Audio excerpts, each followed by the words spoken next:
Let me start by saying this. Your story, your heart, your pain, your joy is not meant for everyone. We live in a world that tells us to be open, to put it all out there as if vulnerability is a performance. But true vulnerability is not about exposure, it's about trust. It's about safety. It's about knowing who has earned the right to hear your story. When we share the most tender parts of ourselves, our mistakes, our dreams, our wounds, we're offering something sacred. And not everyone deserves access to the sacred.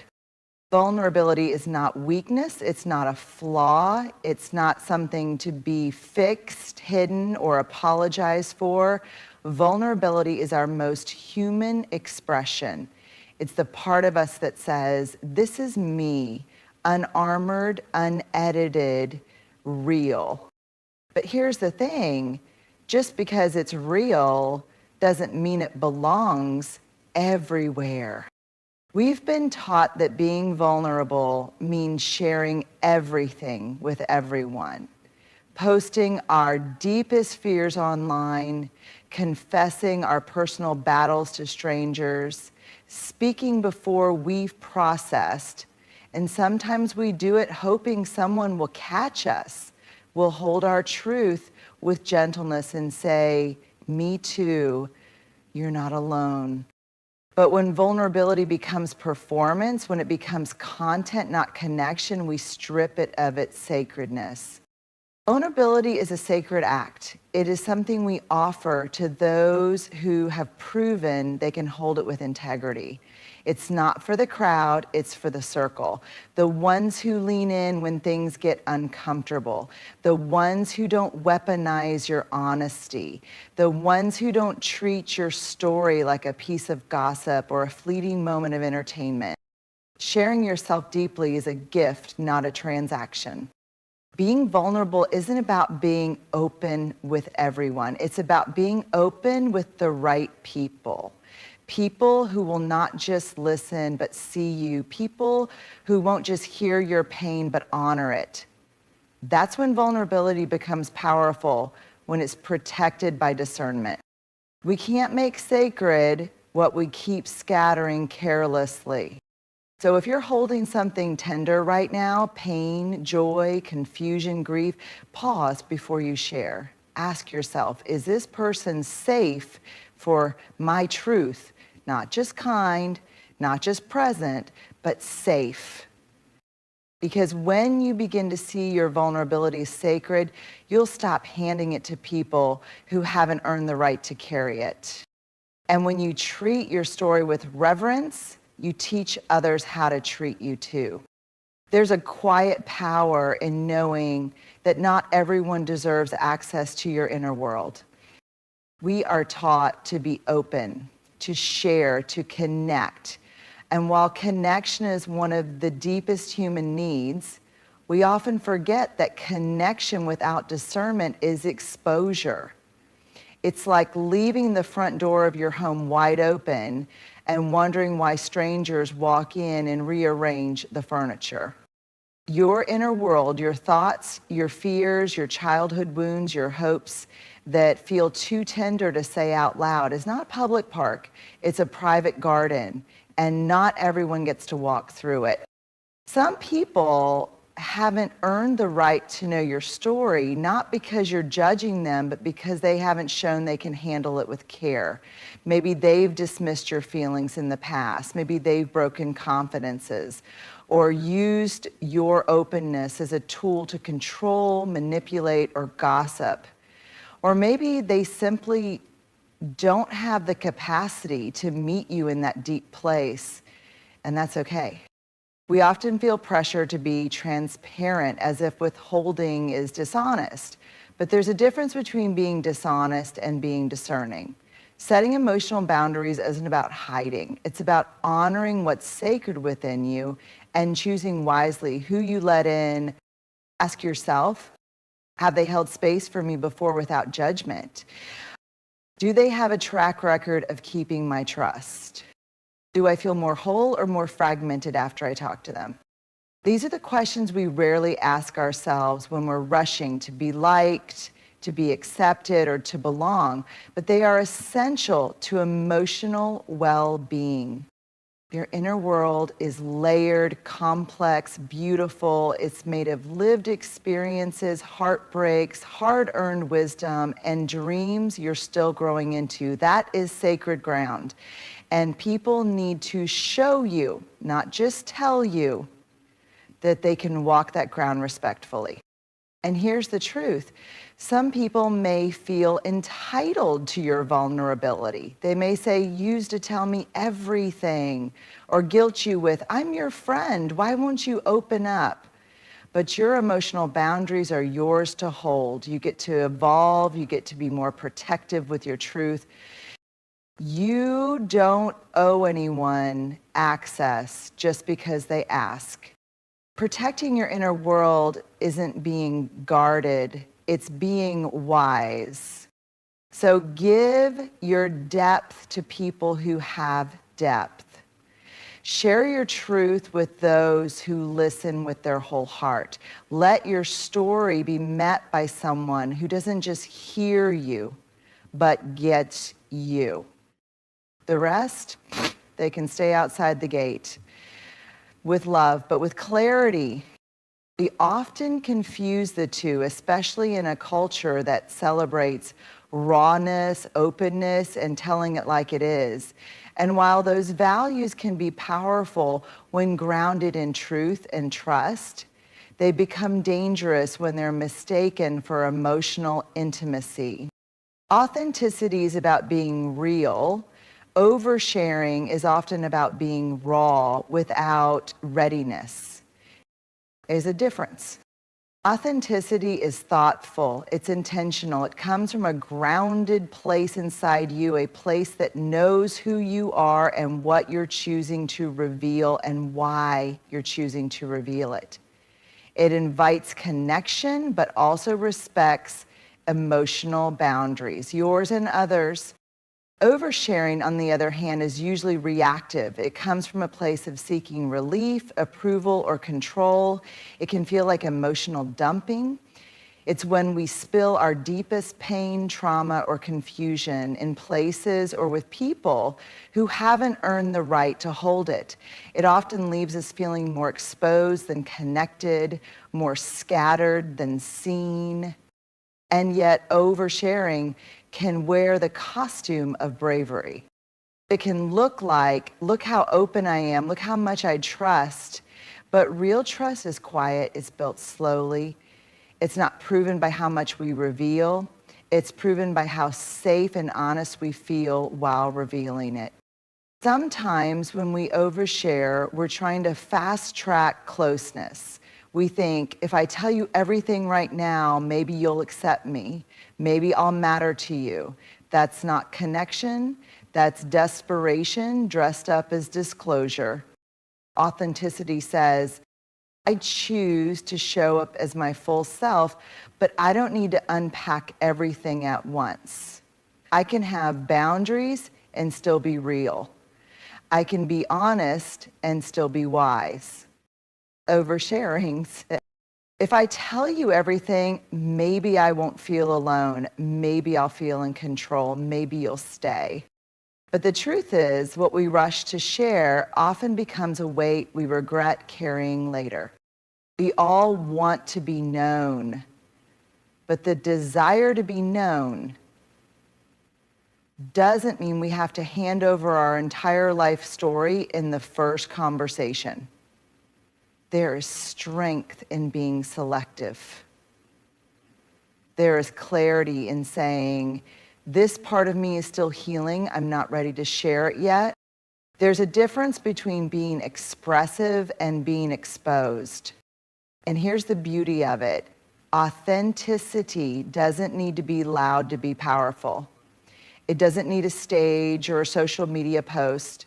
Sometimes it's just a quiet moment of truth with someone who's earned your trust. Sometimes it's telling yourself the truth before anyone else hears it. So before you speak, pause. Ask, am I sharing to connect or to relieve pressure? Am I grounded in this truth or still bleeding from it? Is this person capable of holding what I'm about to give them? Because when you know the difference between oversharing and authenticity, you begin to show up in your life with more clarity, more confidence, and more peace. We often think of trust as something grand, something earned through heroic gestures or monumental decisions. But the truth is, trust is built in small, ordinary moments, quiet, almost forgettable moments, the ones that don't make headlines but make a lasting difference in the heart. Trust doesn't arrive all at once. It's not a switch that gets flipped. It grows layer by layer, word by word, action by action over time. It begins in subtle ways. Someone remembers your favorite tea. They notice when your energy feels off and gently ask, "Are you okay?" They follow through on something small, like texting when they said they would. They laugh with you, not at you. They keep your confidence without being reminded. They sit in silence with you when words are too heavy to carry. These moments might seem insignificant, but they matter because they send a powerful, consistent message. I see you, I hear you, I respect what matters to you.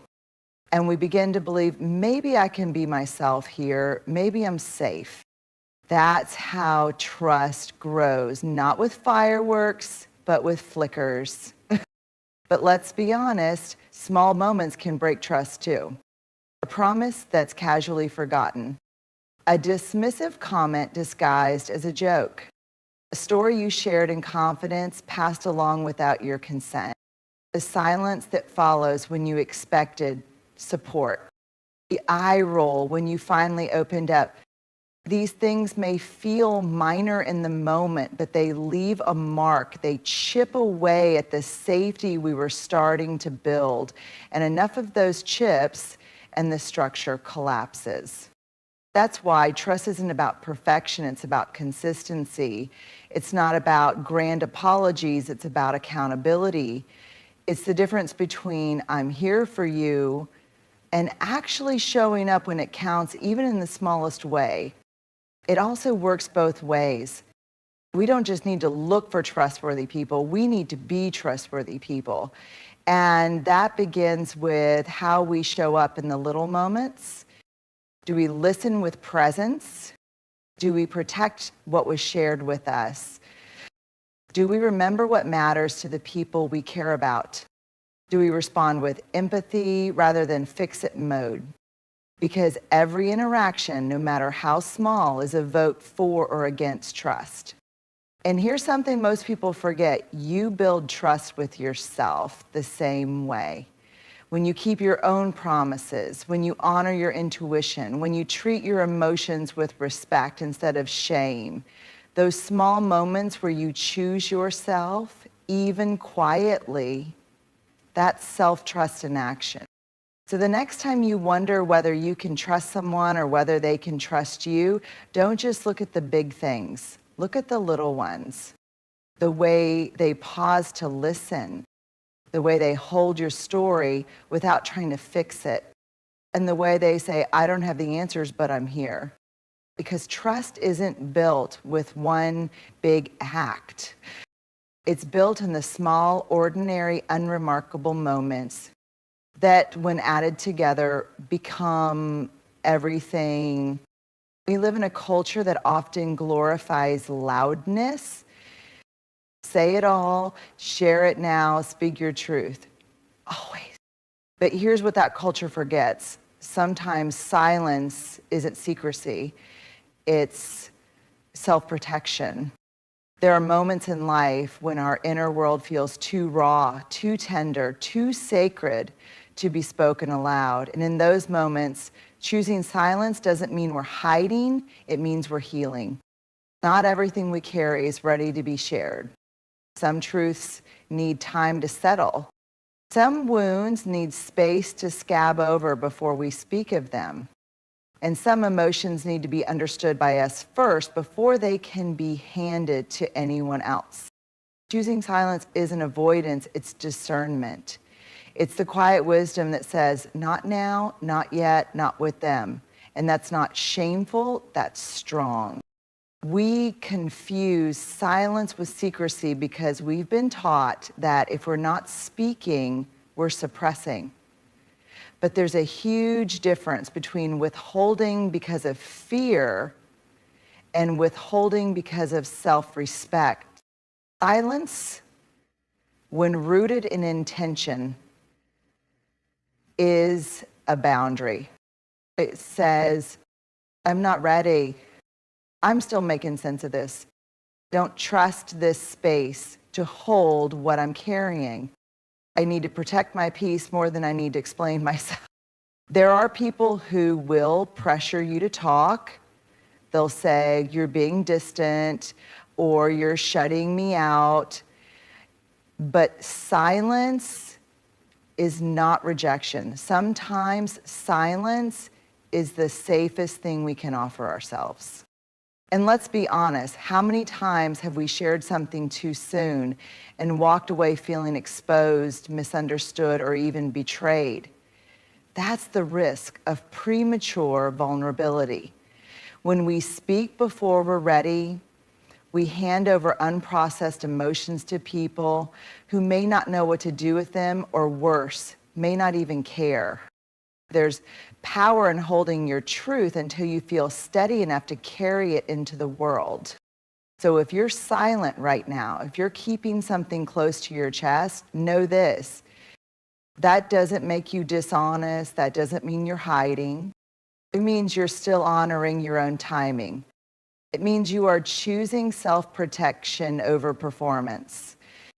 When we treat silence as a form of shame, we shame the very instincts designed to keep us safe. So be gentle with your silence, wrap it in compassion, and remind yourself, this isn't me being closed off, this is me being wise enough to wait. The time to speak will come, and when it does, you'll be stronger, clearer, and more grounded.